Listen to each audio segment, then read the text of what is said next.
21শে August রাতের অন্ধকারে ভারত তার ডুম্বুর জলবিদ্যুৎ প্রকল্পের বাঁধ বাংলাদেশের সঙ্গে কোনো রকম আলোচনা ছাড়াই খুলে দেয়। আর এই ব্যাপারে বন্ধু দেশের পক্ষ থেকে শোনা যায় যে গত কয়েকদিনের টানা বৃষ্টির কারণে ভয়াবহ বন্যা দেখা দিয়েছিল তাদের ত্রিপুরা রাজ্যে, এবং এই বন্যার কারণে সেখানে 7 জন নিহত হওয়ার খবরও পাওয়া যায়। রাত 12টার পর থেকে ডুম্বুর জলবিদ্যুৎ প্রকল্পের বাঁধ খুলে দেওয়া হয় এবং 21শে আগস্ট সকাল 8:35 পর্যন্ত এই বাঁধের 3টি গেটের মধ্যে একটি গেট খোলা। এতে করে আমাদের দেশে নোয়াখালী, কুমিল্লা এবং ফেনী জেলাতেও শুরু হয়ে যায় মানব সৃষ্টি এক বন্যা। অনেক গণমাধ্যমে এটাও বলা হয় যে এই বন্যার একমাত্র কারণ এই বাঁধ না হলেও বরং এইসব অঞ্চলের অতিবৃষ্টি। কিন্তু সেই সঙ্গে কুমিল্লার গোমতী নদীর পানি বিপদসীমা অতিক্রম করে গেছে। এই বন্যার একমাত্র কারণ বাঁধ না হলেও অনেকগুলো কারণ, এর মধ্যে একটা কারণ যেটা সেটা তো বলাই যায়। একবার চিন্তা করেন, ভারতের এই বন্যা ছিল সম্পূর্ণ প্রাকৃতিক, যেটা হয়তো প্রাকৃতিকভাবেই আমাদের ফেনী জেলাতেও হতে পারত। কিন্তু সেখানে যদি বাঁধ না থেকে পানির ন্যাচারাল ফ্লো থাকতো তাহলে হয়তো সেটা এতটাও ভয়াবহ হতো না। কিন্তু সেখানে তারা এই বাঁধ তৈরি করে পানির পরিমাণ বাড়িয়েছে গত কয়েক দশক ধরে। এ সময় এসে যখন তারা একটা প্রাকৃতিক দুর্যোগের জন্য তারা এটা কন্ট্রোল করতে পারেনি, তখনই এত বছর ধরে জমানো পানি সহ একেবারে অতিবৃষ্টির পানিও তারা ছেড়ে দিল আমাদের দিকে। আর এত বছর বলার কারণ হচ্ছে ত্রিপুরা রাজ্যের একটি সংবাদ মাধ্যম ব্রোক টাইমসের মতে 1993 সালের পর থেকে প্রথমবার ত্রিপুরা রাজ্যের জলবিদ্যুৎ প্রকল্পের বাঁধ খুলে দিয়েছে তাদের কর্তৃপক্ষ। কিন্তু ভারত বারবার কোনো সতর্ক বার্তা ছাড়াই পানি ছেড়ে দেওয়া এবং ইচ্ছে মতো পানি স্টোর করা, এটা আসলে কতটা ইথিক্যাল তা দেখবো আজকের ভিডিওতে। বিশ্বে ভারত এবং অন্যান্য দেশগুলো নিজেদের মধ্যে পানি শেয়ার করে, তাদের ক্ষেত্রেও কি এরকম? একটা দেশ ইচ্ছে মতো পানি ছেড়ে দেয় এবং অন্য একটা দেশ সেটা অসহায়ের মতো গ্রহণ করে। এই প্রাকৃতিক দুর্যোগের ভয়াবহতা বাংলাদেশের উপকূলীয় অঞ্চলের মানুষের মতো আর কেউ এটা অনুভব করতে পারে না। কিন্তু নিজে বাঁচতে একটা প্রাকৃতিক দুর্যোগকে কনভার্ট করে একটা মানব সৃষ্টির দুর্যোগ বানিয়ে এবং সেটার ভয়াবহতা আরো কয়েক গুণ বাড়িয়ে দিয়ে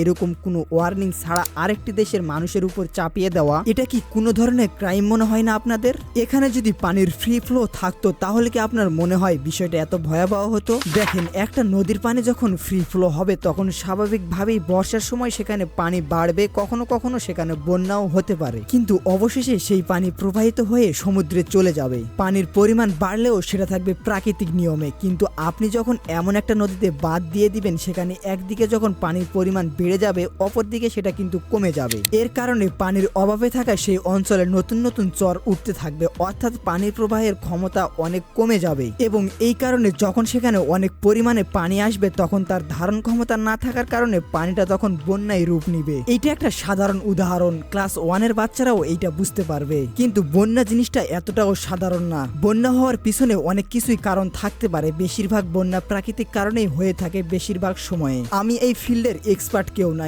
এই জন্য বন্যার পিছনে বাঁধের দায়ী সরাসরি দিতে পারতেছি না। কিন্তু এখানে 1993 সাল থেকে বাঁধ দিয়ে পানি বন্ধ করে রাখা হয়েছে, দ্যাট ইজ এ ফ্যাক্ট। একটু চিন্তা করেন, 30 বছরেরও বেশি সময়ের জন্য এই বাঁধের সাথে বাংলাদেশের যে নদীগুলো আছে সেই নদীগুলো কিন্তু স্বাভাবিকভাবে পানির ফ্লোটা পায়নি। কিন্তু এখন এত বছর পর সেই পানি ছেড়ে দিয়ে নিজেরা বাঁচার চেষ্টা করলো, কিন্তু এই অঞ্চলের মানুষের মাঝে সেটা নামিয়ে আনলো। সেটা কি ইন্টারন্যাশনাল ক্রাইমের থেকেও কোনো অংশে কম বলা যাবে কিনা সেটা নিয়েও আমার সন্দেহ আছে। শুধুমাত্র এইবারে না, পূর্বের কিছু ঘটনা দেখা যাক। প্রাকৃতিক দুর্যোগের কবলে পড়ে এইবারে যে নিরুপায় হয়ে এইরকম করতে হচ্ছে, ব্যাপারটা মোটেও এইরকম না। প্রতি বছরই এক বা একাধিকবার এমন মানব সৃষ্ট বন্যার ভুক্তভোগী হচ্ছে আমরা। বাংলাদেশ যৌথ নদী কমিশন এর তথ্য মতে বাংলাদেশ এবং ভারতের মধ্যে 54টি নদীর পানি শেয়ার করার কথা, অর্থাৎ 54টা আন্তঃসীমান্ত নদী রয়েছে এই দুই দেশের মধ্যে। এবং বিভিন্ন জায়গায় ছড়িয়ে পড়া তথ্যের মাধ্যমে জানা যায় এই 54টি নদীর মধ্যে 30টি গতিপথে কোনো না কোনোভাবে বাঁধ দ্বারা প্রভাবিত।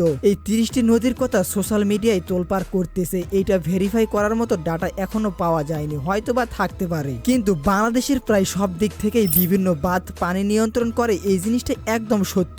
আজকের সময়ে একটা দেশ কি অন্য একটা দেশের মানুষ কখন কতটুকু পানি পাবে সেইটা নিজেদের খেয়াল খুশি মতো নির্ধারণ করতে পারে? ইন্টারন্যাশনাল ল এই ব্যাপারে কি বলে চলুন দেখা যাক। পৃথিবীর মোট পানির মধ্যে 47% পানি দুইটা দেশ মিলে শেয়ার করে। এই শেয়ার করা পানিগুলোর উপর আবার পৃথিবীর 40% মানুষ নির্ভর করে। 153টি দেশ 310টি নদী শেয়ার করে, আর এই 310টি নদীর মধ্যে 54টি নদী শুধুমাত্র ভারত এবং বাংলাদেশের মধ্যেই রয়েছে। তাহলে তো বুঝতেই পারতেছেন আমাদের এই অঞ্চলের জন্য এই দেশের মধ্যে সঠিক পানি ভাগাভাগি কতটা জরুরি। ইন্টারন্যাশনাল ল এই ব্যাপারে অনেক কিছুই বলেছে। এত কিছু বলতে গেলে ভিডিওটি আরো অনেক লম্বা হয়ে যাবে, সংক্ষেপে কিছু কিছু বলি। দা ইউএন আর্টিকেল 6-এ একটা রুলের কথা বলা হয়েছে, সেটা হচ্ছে নো হার্ম রুল। এখানে 1997 সালের নিউ ইয়র্ক জাতিসংঘ কনভেনশনের ধারা 7 অনুযায়ী 2টা পয়েন্টের কথা উল্লেখ করা হয়। 1 নাম্বার, যেসব দেশ তাদের সীমানার মধ্যে একটি আন্তর্জাতিক জলপথ ব্যবহার করে তাদের অন্য দেশগুলোতে উল্লেখযোগ্য ক্ষতি না করার জন্য সব ধরনের উপযুক্ত ব্যবস্থা নিতে হবে।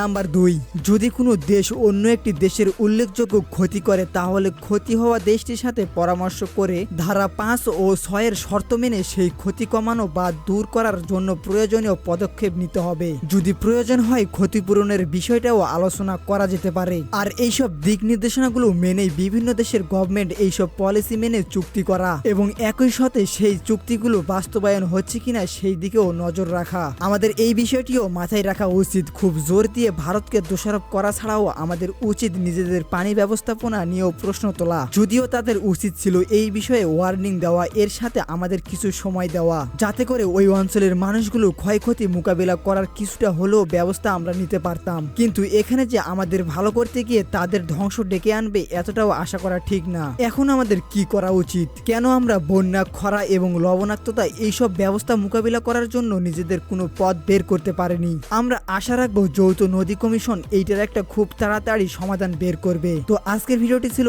এই পর্যন্ত। ভিডিওটি যদি আপনার ভালো লাগে চ্যানেলটি সাবস্ক্রাইব এবং পেজটি ফলো করতে পারেন।